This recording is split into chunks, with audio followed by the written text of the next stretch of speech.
আসসালামু আলাইকুম রহমতুল্লাহি ওবারাকাতু। ফজরের নামাজ কাজা না হওয়ার উপায়। যারা ফজরের সময় ঘুম থেকে উঠতে পারেন না, তারা এই নিয়মগুলো মানলে উঠতে পারবেন ইনশাআল্লাহ। ঘুমানোর আগে নিয়ত করে ঘুমাবেন। নিয়ত করবেন যে আমি ফজরের নামাজ পড়ব ইনশাআল্লাহ। আর রাসূল সাল্লাল্লাহু আলাইহি ওয়াসাল্লামের সুন্নত মানার চেষ্টা করবেন। রাসূল সাল্লাল্লাহু আলাইহি ওয়াসাল্লাম ঘুমানোর আগে ওযু করতেন।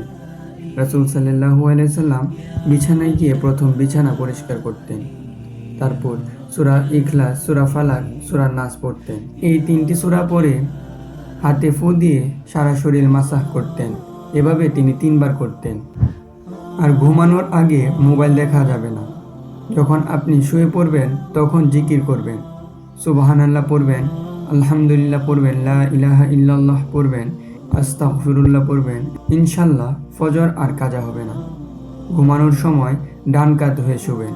এটা রাসূল সাল্লাল্লাহু আলাইহি ওয়াসাল্লামের সুন্নাহ। আর মনে এই বিশ্বাস রাখতে হবে যে আমি ফজরের সময় উঠব ইনশাআল্লাহ।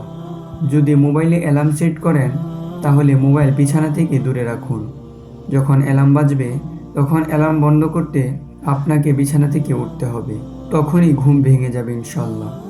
ঘুমানোর আগে আল্লাহর কাছে বেশি বেশি দোয়া করুন।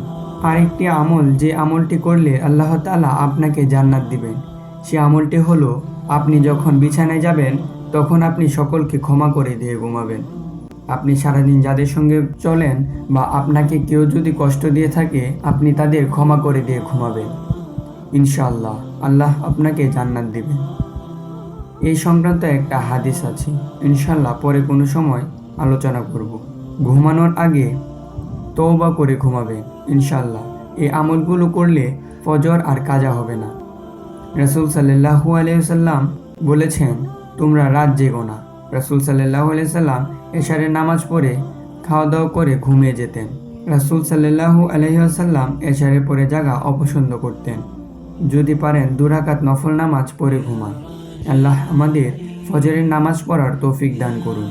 আমিন ইয়া রাব্বুল আলামিন। ফজরের নামাজ পড়ার তৌফিক দান করুন। আমিন ইয়া রাব্বুল আলামিন।